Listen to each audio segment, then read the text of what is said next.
ప్రపంచవ్యాప్తంగా ఆపదలో ఉన్న వారికి ఆపన్న హస్తం అందిస్తూ మానవ సేవయే మాధవ సేవగా పనిచేస్తున్న రెడ్ క్రాస్ సంస్థ వ్యవస్థాపకుడు సర్ హెన్రీ డ్యూనెంట్ జయంతిని పురస్కరించుకొని పల్నాడు జిల్లా రెడ్ క్రాస్ సొసైటీ ఆధ్వర్యంలో సేవా కార్యక్రమాలు నిర్వహించారు.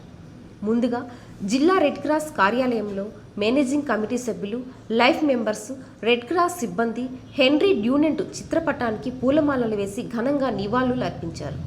యుద్ధ భూమిలో క్షతగాత్రుల ఆర్తనాదాలు చూసి చలించిపోయి జాతి, కుల, మత విభేదాలు లేకుండా సేవ చేయాలనే సంకల్పంతో డ్యూనెంట్ ఈ సంస్థను స్థాపించారని గుర్తు చేశారు. అదేవిధంగా పల్నాడు జిల్లాలో ఎన్నో సేవా కార్యక్రమాలు చేస్తున్నామని తెలిపారు. అనంతరం సభ్యులందరూ కలిసి స్థానిక ప్రభుత్వ ఆసుపత్రిని సందర్శించి అక్కడ చికిత్స పొందుతున్న బాలింతలకు మరియు రోగులకు పండ్లను పంపిణీ చేశారు. ఈ కార్యక్రమంలో డిఎంఎన్ హెచ్ఓ డాక్టర్ రవి, పల్నాడు జిల్లా రెడ్ క్రాస్ చైర్మన్ ఎంఆర్ శేషగిరిరావుతో పాటు పలువురు సభ్యులు పాల్గొన్నారు. ఈరోజు మనం హెన్రీ డ్యూనాంట్ యొక్క పుట్టినరోజును మనం ఘనంగా సెలబ్రేట్ చేసుకుంటా ఉన్నాము. ఐఆర్సిఎస్ పల్నాడు శాఖ తరఫున వారికి ఘనమైనటువంటి నివాళిని ఈరోజు మేము అర్పిస్తూ ఉన్నాము. హెన్రీ డ్యూనాంట్ గారు స్విట్జర్లాండ్లో పుట్టినటువంటి మనిషి. ఆయన బేసిక్గా వ్యాపార కుటుంబానికి చెందినటువంటి వ్యక్తి.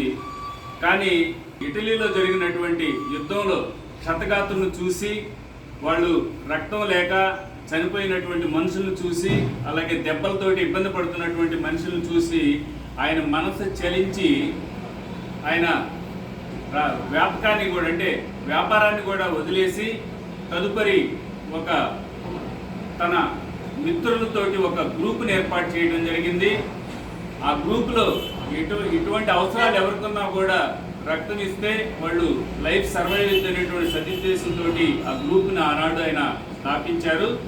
ఆయన స్థాపించినటువంటి సంస్థే, ఆ గ్రూపే దినదినాభివృద్ధి చెంది ప్రపంచంలో ఎక్కడికి వెళ్ళినా కూడా రెడ్ క్రాస్ అనే పేరుతోటి ఈరోజు చలామణి అవుతా ఉంది.